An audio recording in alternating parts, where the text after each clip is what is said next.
ताज्या घडामोडी पाहण्यासाठी सी24 या यूट्यूब चॅनलला लाईक करा, शेअर करा, सबस्क्राइब करा आणि बेल आयकॉनवरती क्लिक करायला विसरू नका। महाराष्ट्र ही संतांची भूमी आहे। या महाराष्ट्राच्या मातीमध्ये अनेक संत, महंत, महान विभूती, शूरवीर, समाज सुधारक यांनी जन्म घेतला।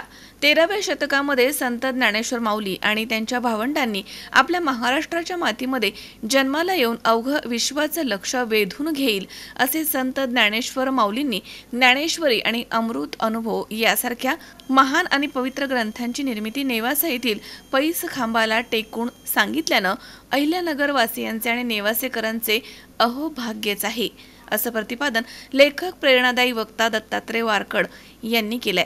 संत ज्ञानेश्वर महाराजांच्या कर्मभूमीमध्ये नेवासा येथील कैलासवासी सौ बदामबाई धनराज शेठ गांधी विद्यालय आयोजित केलेल्या संत ज्ञानेश्वर महाराजांच्या ज्ञानज्योत अखिल मानव जातीला अखंडित महाऊर्जेचा स्रोत या विषयाच्या व्याख्यान प्रसंगी ते बोलत होते। व्याख्याते दत्तात्रय वारकड म्हणालेत की कोरोनासारख्या महामारीचा उल्लेख देखील संत ज्ञानेश्वर महाराजांनी ज्ञानेश्वरी ग्रंथामध्ये अगोदरच करून ठेवला होता। यासह बरंच काही माऊलींनी आपल्या ज्ञानेश्वरी ग्रंथामध्ये उल्लेखित केलेला आहे। हरीचे नामस्मरण करण्यासाठी रामकृष्ण हरी हा संजीवनी मंत्र संत ज्ञानेश्वर महाराजांनी अवघ्या विश्वाला दिला। या मंत्रानं पराकोटीचं पुण्य प्राप्त होईल असे ज्ञानेश्वर महाराजांनी सांगितल्याचे व्याख्याते दत्तात्रय वारकड यांनी म्हटलंय की खूप मोठमोठे समाज सुधारक, महंत या भारताच्या भूमीमध्ये जन्माला आले, महाराष्ट्राच्या भूमीमध्ये जन्माला आले आणि त्यांनी आपला हा भारत देश, महाराष्ट्र सुजलाम साफलाम बनवला, आपल्या प्राणाची आहुती दिली आणि जे काही कार्य केलंय या कार्याने संपूर्ण विश्व उजळून टाकलेलं आहे।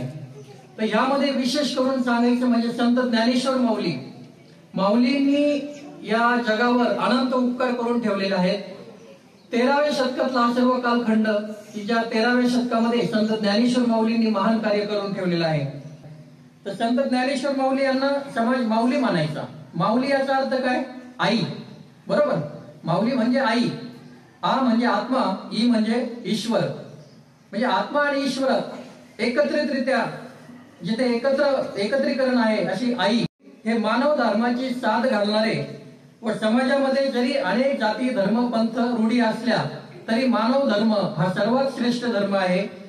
ही महत्वाची शिकवण संत ज्ञानेश्वर माऊलींनी समाजाला दिली। स्वातंत्र्य, बंधुत्व, समता आणि ऐक्यता ह्या महत्वाची जी काही बीजे आहेत हे ज्ञानेश्वर माऊलींनी 13व्या शतकामध्ये आपल्या कालावधीमध्ये त्यांनी पेरलेले आहेत। संत ज्ञानेश्वर माऊलींनी भागवत धर्माचा प्रचार आणि प्रसार करून या धर्मातील आचरण आपण जर केले, या आचरणाचा जर आपण स्वीकार केला आणि आचरण केले तर ईश्वर प्राप्ती ही कुणीही करून घेऊ शकतो। हे महत्वाचे बीज माऊलींनी आपल्या वारकरी संप्रदायामध्ये आणि भागवत धर्माच्या प्रचारामध्ये केलेला आहे। की भगवद्गीता हा जो काही ग्रंथ आहे या ग्रंथाला सनातन वैदिक हिंदू धर्मामध्ये म्हणजे आपल्या हिंदू धर्मामध्ये अत्यंत मानाचे स्थान प्राप्त झालेलं आहे। आणि या धर्मामध्ये जे काही ज्ञान दिलेलं आहे हे ज्ञान अखिल मानव जातीला पुरातन कालावधीपासून ते आज पावेतो हे प्रेरणा देणार आहे, जीवनामध्ये आनंद, उत्साह आणि सन्मार्ग दाखवणार आहे। परंतु यामध्ये जी काही भाषा आहे ही भाषा संस्कृत असल्यामुळे ती जनसामान्यांना कळत नव्हती। मग संत ज्ञानेश्वर माऊली यांचे थोरले बंधू संत निवृत्तीनाथ यांनी संत ज्ञानेश्वर माऊलींना प्रेरणा दिली। त्यांनी सांगितलं की समाज व्यवस्था ही जी काही बरबटलेली आहे या बरबटलेल्या व्यवस्थेला बाहेर काढायचं असेल तर यांना ज्ञान दिलं पाहिजे आणि हे ज्ञानदानाचं कार्य तुला करायचंय। तू ही जी काही भगवद्गीता आहे याचं मराठी भाषेमध्ये पृथक्करण करायचं आणि ही मराठी भाषेमध्ये साध्या सोप्या सरळ भाषेत लिहिलेला ग्रंथ म्हणजे ज्ञानेश्वरी तू लिही आणि जनसामान्यांना याचं आकलन होईल अशा भाषेमध्ये याची रचना कर असा आदेश संत ज्ञानेश्वरांना त्यांच्या थोरले बंधूंनी दिला। म्हणजे ज्ञानेश्वरी याचं जे काही मूळ उगमस्थान आहे, जे काही मुख्य प्रेरणास्त्रोत आहे हे प्रेरणास्त्रोत त्यांचे मोठे बंधू संत निवृत्तीनाथ महाराज आहेत, हे तुम्ही ध्यानात घ्या। आणि हे अत्यंत महान आणि पुण्यवान आणि पवित्र कार्य आपल्या संपूर्ण भारत देशाला घोषणावाही जी बाब आहे ही या नेवासा नगरीमध्ये संत ज्ञानेश्वर माऊलींनी वयाच्या 13व्या वर्षी, कितव्या वर्षी?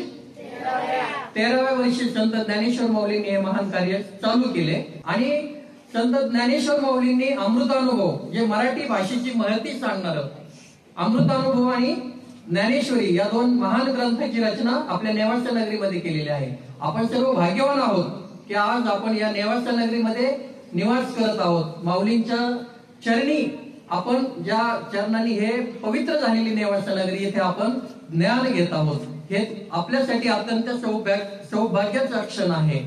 आणि हे जे काही वेळेला ज्ञानेश्वर माऊलींनी हे दोन ग्रंथ लिहिले महान, तर अखिल विश्वाचं लक्ष भारतीय संस्कृती आणि मराठी वाङ्मयाकडे वेधलं गेलं. इतकं महान कार्य संत ज्ञानेश्वर माऊलींनी केलेलं आहे. कोरोनाचा जो काही महामारी या समाजामध्ये आपण बघितली या भूतलावर, या कोरोनाचं महत्व आणि कोरोनाविषयी माऊलींनी ज्ञानेश्वरीमध्येच लिहून ठेवलेलं आहे.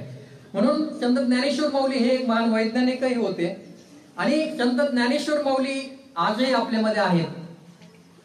तर यावेळी बदामबाई विद्यालयाचे मुख्याध्यापक विश्वनाथ नाणेकर, पर्यवेक्षक संजय चौधरी, शिक्षक बाबासाहेब दहातोंडे, प्रशांत खंडागळे, राजेंद्र नाईक, जनार्दन शिंदे, रमेश कुलकर्णी, कृष्णा गवळी, रामभाऊ शेंडे, शिक्षिका लता निकाळे तसेच सुरेखा चौगुले यांच्यासह सर्व शिक्षक वृंद आणि विद्यार्थी वर्ग या ठिकाणी उपस्थित होता. शंकर नबदे, सी 24 तास, निवासा.